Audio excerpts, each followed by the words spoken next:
Boa noite a todos. Elevemos os nossos pensamentos a Deus, nosso Pai, de infinita bondade e misericórdia. Rogamos a Ele que derrame sobre todos nós as suas bênçãos, a sua paz, para que possamos renovar nossas energias, fortificar nossas emoções, os nossos pensamentos, para que possamos sairmos sempre vencedores das contendas que enfrentamos pela vida. Que a nossa Mãe Santíssima nos cubra com seu manto de luz, nos protegendo e nos livrando de todo mal, que assim seja.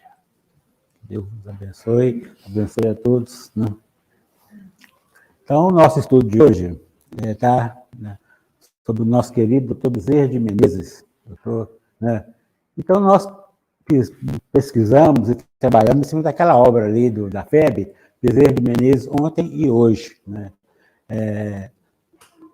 preparado por Giovanni Borges de Souza e com aquela equipe espiritual, aquela equipe que está lá com ele. Então, esse livro é muito bacana, porque ele traz a história de Bezerra de Menezes e traz também muitas mensagens que ele, através da mediunidade de Chico, de Bezerra, de Valdo e de outros tantos médios, nos angaria com esses valores espirituais que nos fortifica, que nos garante uma caminhada segura e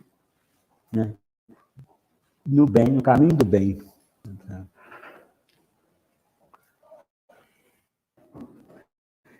Pela atuação destacada no movimento espírita da capital brasileira no último quartel do século XIX, Bezerra de Menezes foi considerado um modelo para muitos adeptos da doutrina, destacando-lhes a índole caridosa, a perseverança e a disposição amorosa para superar desafios. A vida dele foi essa, superar desafios o tempo todo. Um grande divulgador e defensor da doutrina espírita, do espiritismo. Ele foi um baluarte do espiritismo no Brasil.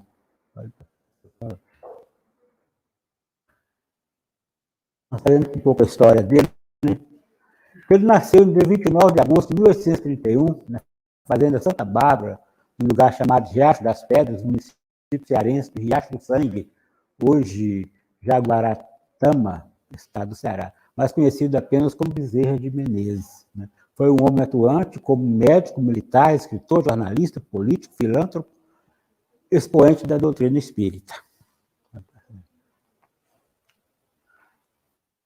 O filho de um tenente-coronel da Guarda Nacional, era descendente de antiga família de ciganos, fazendeiro de criação ligada à política. Em 1842, como consequência de perseguições políticas e dificuldades financeiras, sua família mudou-se para a antiga vila da maioridade, Serra dos Martins, no Rio Grande do Norte. Então, e voltou, em 1846, a retornar para a província do Ceará, porém, residindo na capital, Fortaleza. E lá ele começou os estudos, hoje nós chamamos de estudo fundamental, Com 10 meses já estava preparado para tudo. Com 11 anos, ele já dava aula, já substituiu o professor de latim na escola, ou seja, com 11 anos já mostrava um talento, uma percepção, uma inteligência acima da média de qualquer um daquela época.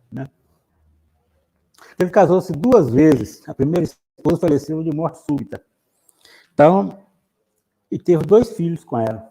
Deixou um de 3, já desencarnou, deixou um de 3 anos e um de 1 ano. E ele, em seguida, ele casou novamente com a irmã da ex-esposa. Então, ela cuidava dos filhos dele, então casou, teve mais 9 filhos com ela.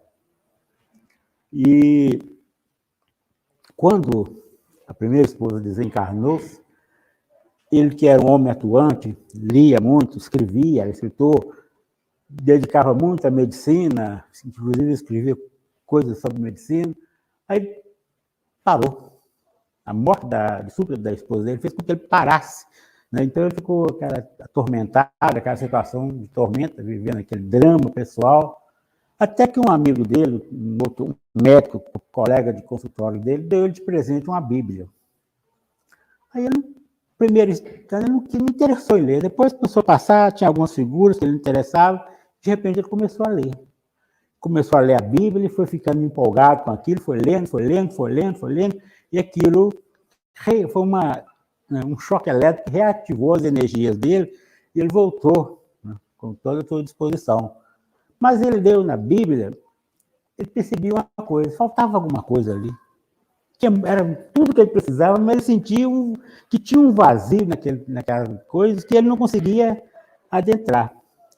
Ele era católico, família católica, católico tradicional. A família dele exigia que seguisse todas as regras da igreja, todos os dogmas da igreja, mas para ele a religião católica só tinha duas coisas que chamavam a atenção dele. A primeira, a existência da alma. O segundo, Deus. Né?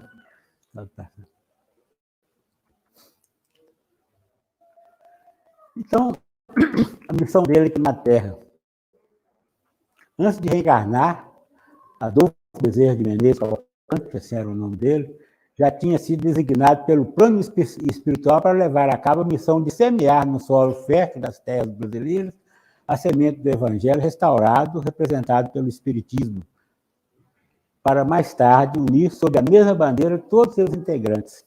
Então, a missão dele na Terra, que não foi por acaso, ele já era missionário de Ismael. Para quem não lembra, para quem esqueceu, para quem não sabe, Ismael é o anjo guardião do Brasil. É o espírito, né, de muita escola, de muita luz, trabalhador da seara de Jesus.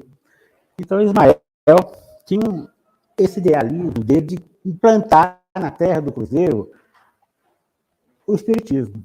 Ele precisava contar com alguém. Então, como Bezerra de Menezes era, né, profundo no espírito de muita luz, de muito dinamismo, então ele foi escolhido para ser esse que fosse trazer o espiritismo, implantar o espiritismo no Brasil. Muita luta, muito sofrimento, muita dor, mas venceu.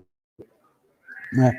E a bandeira do espiritismo que Ismael passou para ele é Deus, Cristo e caridade. Então ele tinha que, dentro desse contexto, trazer o espiritismo para o Brasil, trazendo dentro do aspecto religioso o espiritismo, trazendo o espírito de verdade, o espírito de amor, o espírito de caridade. Então, essa é a proposta de Ismael para com ele. Deus, Cristo e caridade, a bandeira, e o espiritismo ser divulgado dentro do contexto religioso. Né?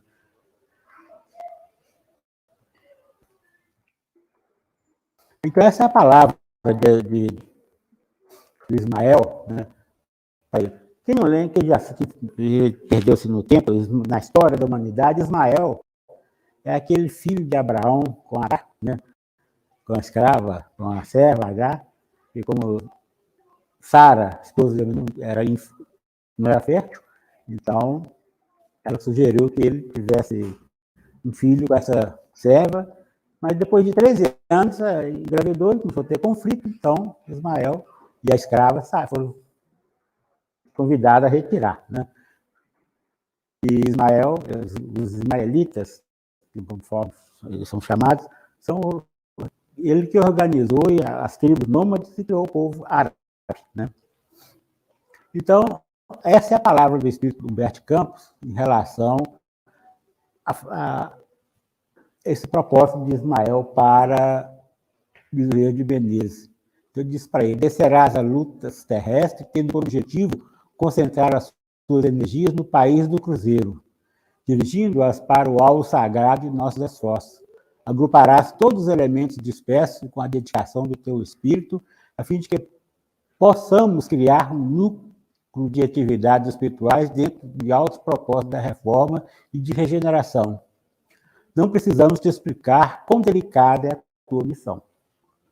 Mas, se observares plenamente o código de Jesus e contando com a nossa assistência espiritual, pulverizarás a base da esperança e da humildade, todos os obstáculos, consolidando o início da nossa obra, que é a de Jesus no seio da pátria do Evangelho.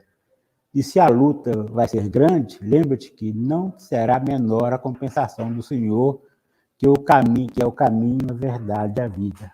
Então, essa é a recomendação de Ismael para ele.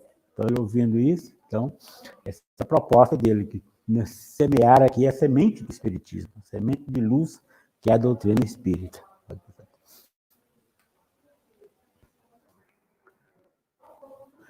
Então, quando ele completou 18 anos, lá no Ceará, o pai dele desencarnou-se. Então, com a ajuda de um irmão, ele veio para o Rio de Janeiro e o sonho dele era ser médico. Então, ele entrou para o Hospital da Santa Casa de Misericórdia e formou-se em 1856 em médico, né? E solicitou a sua admissão no Corpo de Saúde do Exército. Então, ele foi cirurgião militar no Exército Brasileiro e, como médico, né, demonstrava grande coração e que iria semear até o fim do século, sobretudo entre os menos favorecidos de fortuna, carinho e dedicação. Por isso ficou conhecido como médico dos pobres. Além de sua dedicação à profissão, há relato de que Bezerra de Menezes doou seu anel de grau de medicina a uma mãe para que comprasse remédios para o filho. Então, ele, como médico, ele tinha a seguinte filosofia: se eu estou almoçando, me chamar, eu tenho que parar o almoço para ir. Se eu estou cansado, quero dormir, se alguém chamar, eu tenho que ir atender. Se for longe, eu tenho que ir. Se for perigoso, eu tenho que ir. Então, ele fala que o médico ele tem que abraçar a medicina e não ser um negociante da medicina. Então, por isso, ele era o médico dos pobres, porque se pudesse pagar a consulta, ele recebia. Se não pudesse, era de graça. Se não tinha dinheiro para comprar remédio, ele dava o dinheiro do bolso dele para comprar. Essa mulher, segundo consta, quando ele abriu a carteira, não tinha nada, ele tirou o anel, vende o anel e compra o remédio para o seu filho. Então, era um coração do tamanho do Brasil, vamos dizer assim, do coração do mundo. Era o coração de Bezerra e o coração do mundo, que é o Brasil, que é a pátria do Evangelho, né? Então, ele dedicou a medicina com muito louvor. Não era só ser médico, ele era servir como médico, né? E prestar todo o serviço com amor, como médico. Então, foi muito querido e respeitado como médico, porque ele não media, não tinha tempo. Qualquer hora que fosse necessário, ele ia, qualquer chamada, ele ia, né? Então, era uma pessoa dedicada à medicina e, mais do que dedicada à medicina, dedicava ao ser humano, ao irmão em Cristo. Então, o necessitado, aquele que tinha, né, não tinha como arcar com o tratamento, estava ele de coração aberto, né, para atender todos os necessitados, não importa, né?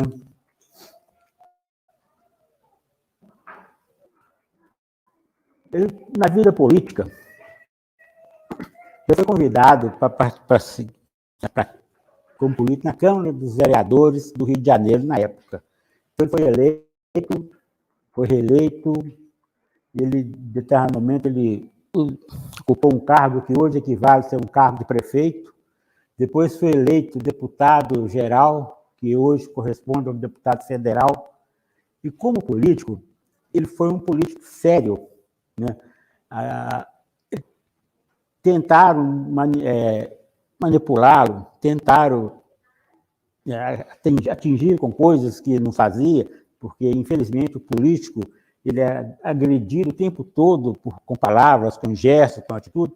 Então, ele não se permitiu essa agressão. Então, ele se isolava disso. Apesar de todo aquele ataque, de toda aquela perseguição, ele manteve o seu caminho sério, caminho reto. Não deixou se levar pelas influências, muito pelo contrário, ele influenciava com amor, com dedicação, com caráter, com ética. Ele foi um político ético, com muita condição de levar a dignidade a todas as coisas. Como político, ele foi o criador da estrada de ferro de Campos, Batacaço, né? E participou de vários eventos, de várias situações como político e marcou sua época com muita dignidade.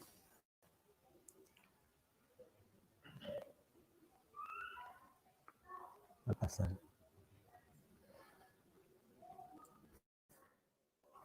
O contato com o espiritismo. Então, naquela época, já tinha um movimento espírita no Rio de Janeiro, com muitas mensagens, com muitos livros, muita coisa acontecendo, mas ele, né, na faculdade, ele conviveu com muitos alunos, com muitos colegas, e a maioria eram ateus, céticos.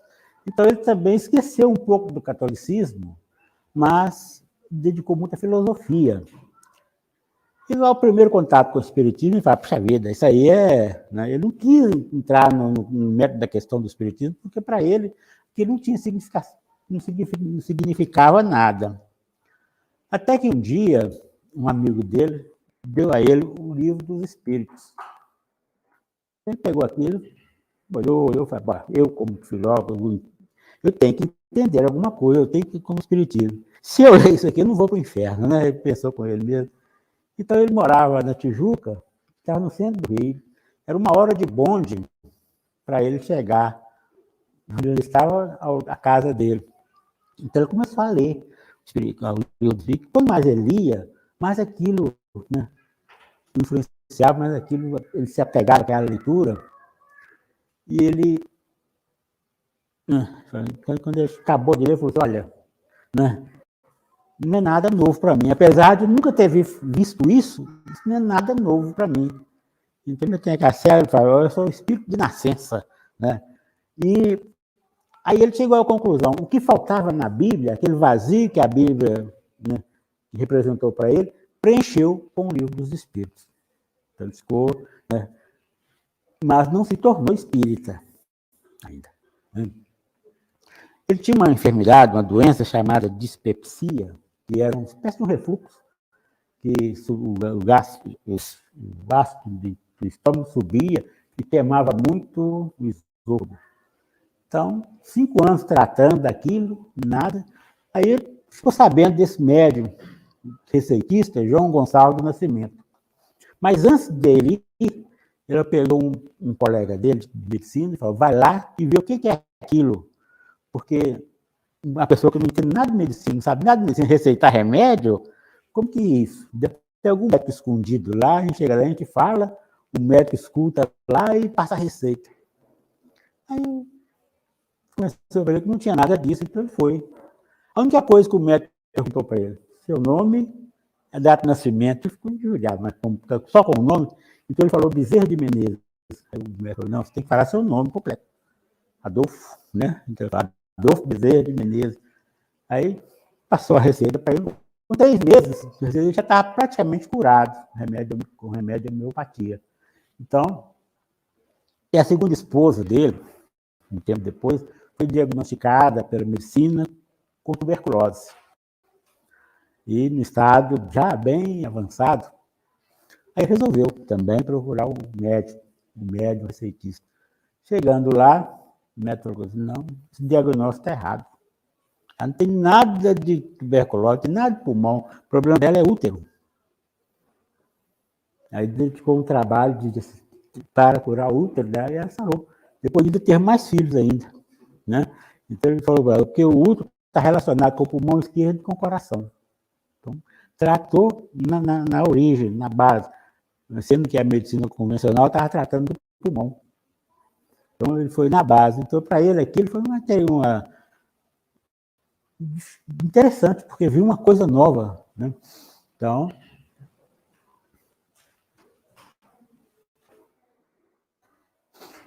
adepto e defensor da doutrina, Bezerra de Menezes era consultado por Augusto Elias da Silva, que lançou o Reformador. Então, o Reformador é antigo, desde a época de Bezerra de Menezes, essa revista Reformador que nós vemos até hoje circulando, né? Tá dessa época. É o periódico mais antigo do Brasil, conforme está ali, né? Então, ele defendia os ideais espíritas. E Bezerra de Menezes foi convidado para dar uma opinião. Né? E o médico aconselhava a contrapor-se ao ódio. O que é isso? Que a igreja, na época, começou a atacar o espiritismo. Então, em vez de vocês retrucar com o mesmo sentimento, mude. Em vez de ódio, amor. Né? Agir com discrição e não assim, ferir os princípios da igreja, mas apoiar. E isso, né, ajudou a esse conflito que começou a existir. Até que a igreja resolveu, com sua influência, colocar o espiritismo no Código Penal. Quem era espírita estava condenado. Mas Bezerra de Menezes e os amigos conseguiram, com a influência deles, tirar isso do Código Penal, né? Ele ainda não era espírita, ele só tinha era um conselheiro, então ele começou também a divulgar alguma coisa dele no Reformador. Só que ele não ensinava Bezerra de Menezes, ele ensinava, né, AM, Adolfo Menezes. Ele não se identificava.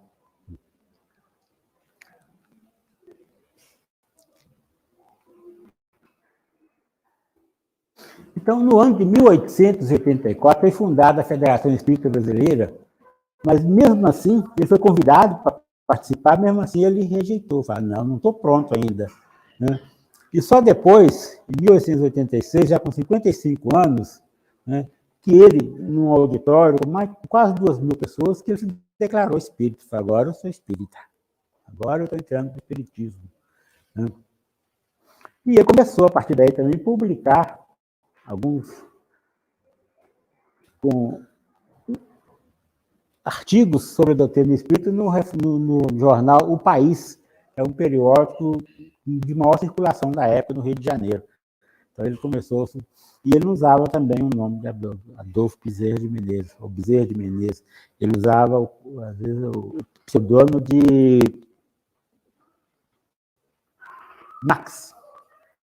Então, inclusive, ele escreveu vários livros com esse pseudônimo Max.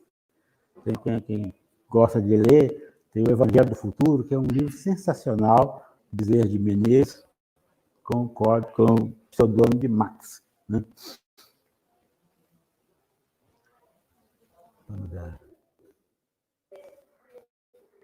Então, dispersão e união do espiritismo. Nessa época, as casas espíritas da época começaram a ter uma divisão, porque duas classes, os cientistas e os místicos. Então, os místicos seguiam o plano de Ismael, espiritismo em espírito e verdade. E os cientistas, eles adotaram o seguinte, não, o espiritismo não é religião, o espiritismo é ciência. Então começaram a estudar só a parte científica da doutrina. Então começou a ver aquela divisão. Então ele foi eleito, foi convidado para ser presidente da Federação Espírita com esse propósito de unificar todas as casas, um propósito religioso. Deus, naquela bandeira que nós já falamos, né? Deus, Cristo, caridade, pregando o espiritismo em espírito e verdade. Então, isso voltou novamente todos a buscar o espiritismo dentro desse contexto de Ismael.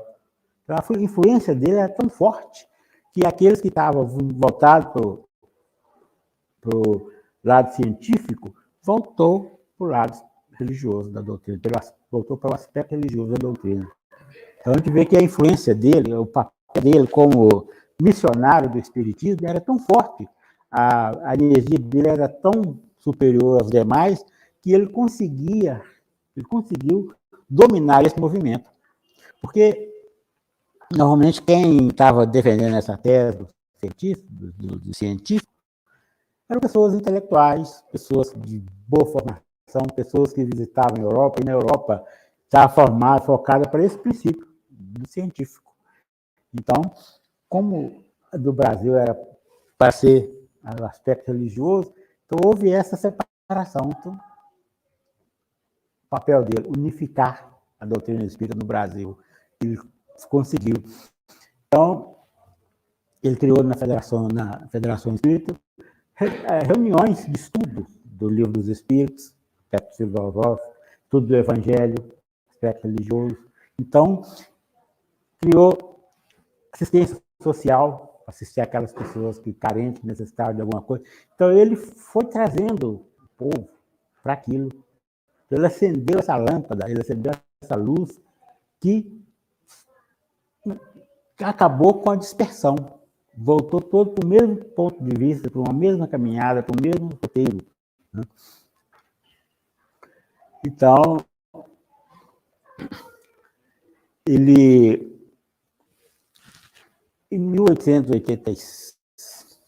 1889, em dezembro de 89, ele sofreu um acidente vascular, né? Ele ia ser reeleito presidente da Federação Espírita Brasileira, hoje FEB, né? Nós chamamos de FEB. Então, ele desceu, então ele disse, tá, vamos esperar ele melhorar para a gente, né, fazer a reeleição.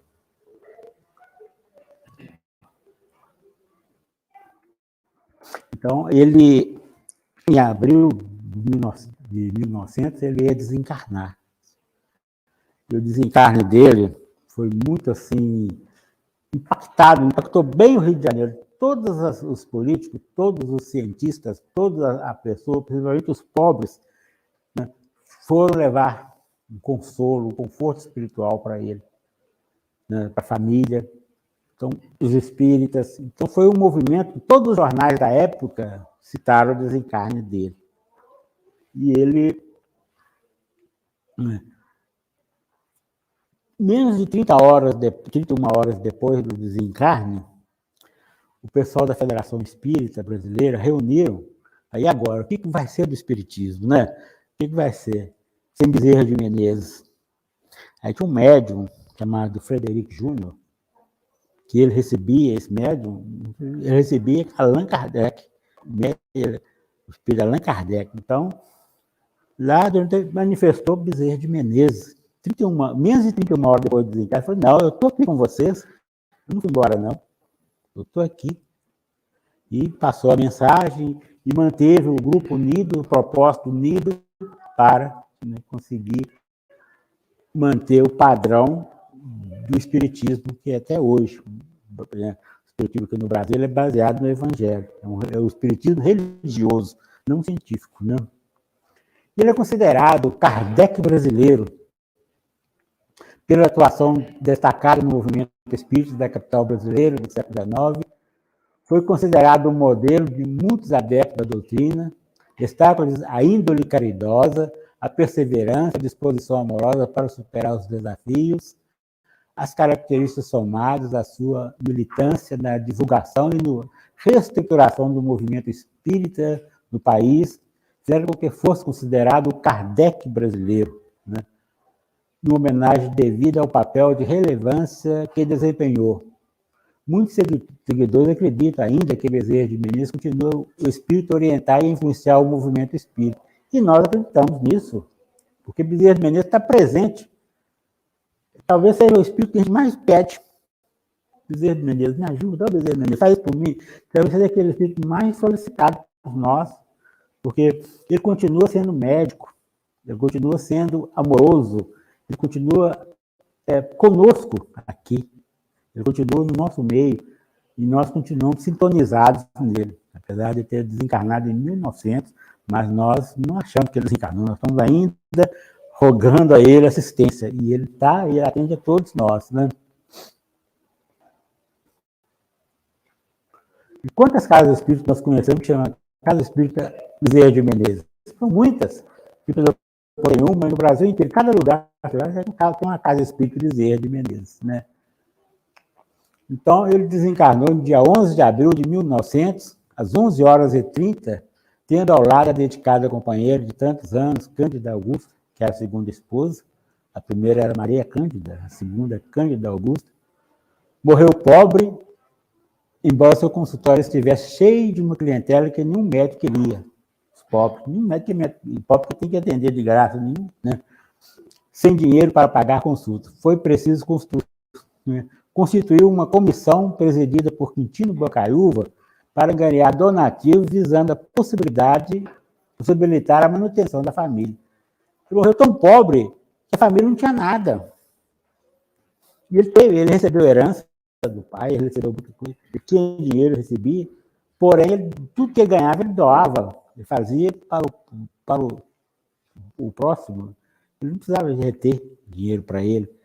Então, a família dele passou dificuldade, sim, porque ele, antes de atender, dar o dinheiro para comprar comida para casa e dar para comprar remédio para uma pessoa, ele dava para comprar para a pessoa.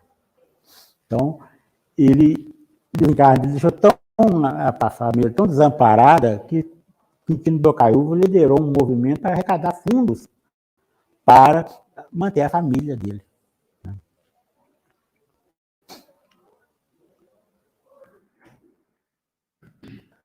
Então, essa questão histórica. Ele foi membro da Sociedade de Geografia de Lisboa, da Sociedade Auxiliadora da Indústria Nacional, da Sociedade Fisioquímica, sócio-benfeitor da Sociedade Propagadora das Belas Artes, membro do Conselho do Liceu das Artes e presidente da Sociedade Beneficente Cearense. Então, ele escreveu em jornais como O País, redigiu Sentinela da Liberdade, os Anais Brasilienses de Medicina, colaborou na reforma na revista da Sociedade Físico-Química e no Reformador. Utilizava, como já falamos, o pseudônimo de Max e Frei Gil. Então, quando a gente encontrar alguma coisa que é de Max, de Frei Gil, é pseudônimo que ele usava, como Kardec, né? Usou um pseudônimo, que era Leon Denisard, para codificar a doutrina espírita, ele usou um codinome, um pseudônimo de Allan Kardec. Né? Então, por ocasião da sua morte, um dos grandes baluartes do espiritismo, na época, né, o Leon Denis, ele disse tal afirmativa: quando tais homens deixam de existir, enlute-se não somente o Brasil, mas os espíritos de todo o mundo. Olha como que o alcance dele era mundial. Né? A gente acostumou a ter o foco do Bezerra de Menezes aqui no Brasil, mas o foco dele, a luz dele expandia muito mais do que a gente imaginava, muito mais do que a gente imagina até hoje. Né? O espírito de sol. Para terminar.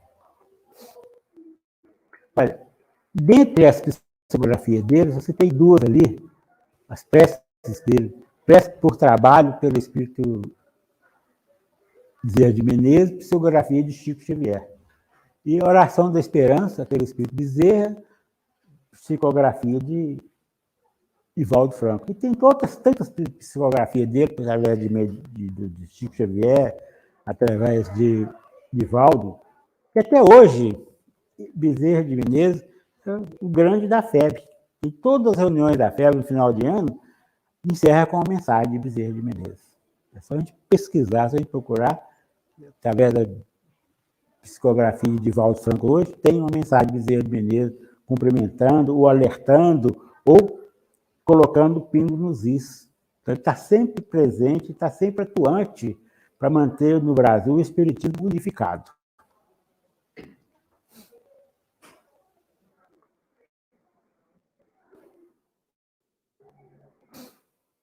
Então, isso é interessante. O valoroso discípulo de Ismael, agora na plena liberdade espiritual dos que venceram o mundo, ele foi um dos que venceram o mundo, né?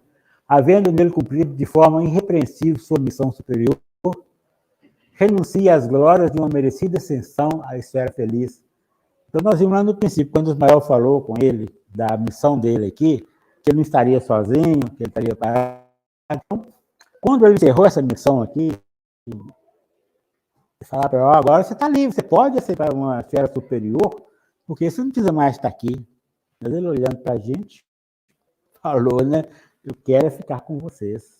Então, a gente ele poderia estar lá num plano superior, vivendo na sua dimensão espiritual de luz, mas ele preferiu ficar num plano de inferior, num plano de provas e expiações, para nos ajudarmos a vencer a nossa caminhada, a vencer a nós mesmos nessa caminhada. Então, a presença dele entre nós, por isso que é marcante e fundamental. Né? Preferindo permanecer nas regiões próximas à Terra e assim dedicar-se ao serviço que seria um verdadeiro desdobramento da sua última migração terrena. Socorrer os sofredores, em nome da caridade, e promover a união dos espíritos rumo à unificação de seus trabalhos dentro dos superiores princípios de liberdade e da responsabilidade, que tão fortemente caracterizam o ideário da revelação espírita. Consta nas pesquisas, inclusive no filme, quem já assistiu o filme de Dr. Bezerra de Menezes, quando ele, no desencarne dele, ele foi recebido no plano espiritual, imagina os espíritos que receberam ele lá, né? Então, quando naquele ambiente que ele estava, que estava Maria de Nazaré presente, e todos os outros espíritos de alta hierarquia na luz, no amor. Então ele ouviu um barulho lá fora, um barulho de vozes, isso aqui, então perguntou o que era aquilo. Aí um dos espíritos lá levou ele para a janela e falou, olha, também que multidão é essa, eu não conheço ninguém. Esses aí são os espíritos que você ajudou. Tanto como médico, quanto nas mesas mediúnicas. E ali, além desses espíritos, estão os parentes dele, os amigos que estão aqui para te aplaudir, para te receber. Olha você vê a grandeza desse espírito. Então, quando a gente faz o bem, nós temos que pensar no bem, não assim na caridade como ostentação. Fazer o bem é uma recompensa espiritual que nós recebemos, nós não imaginamos a grandeza. Quando você ajuda alguém a atravessar uma rua, quando você ajuda alguém a estar com fome, a comer um pão, você não está imaginando a grandeza que isso representa. Representa aquela pessoa, representa o plano divino, né? E isso retorna para a gente em forma de bênção, em forma de amparo espiritual. Então ele viu isso. O que ele fez desinteressadamente por amor, ele recebeu aquilo por amor também. Né?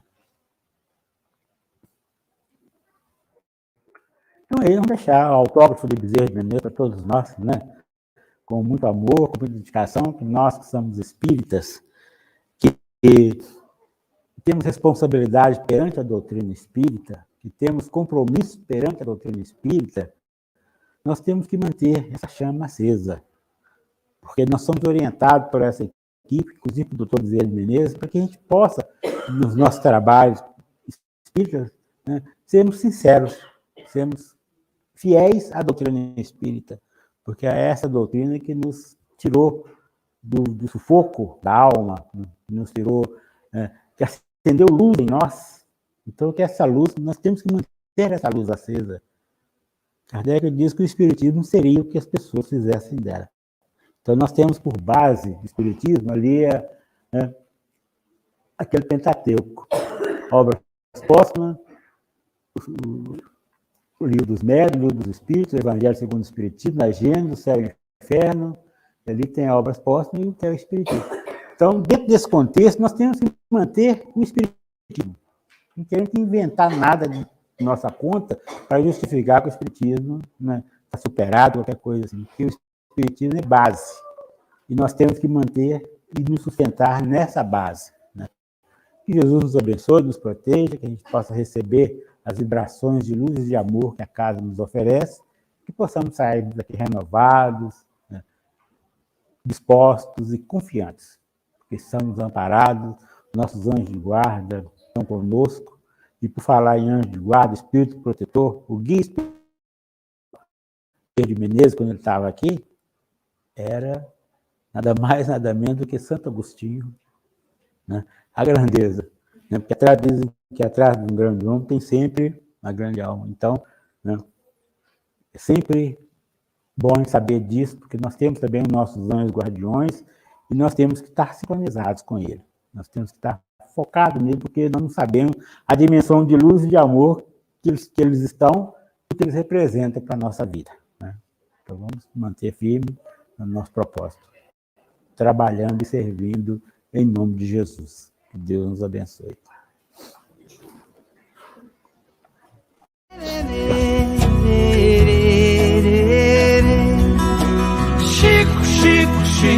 Chico Xavier. Chico, homem de fé.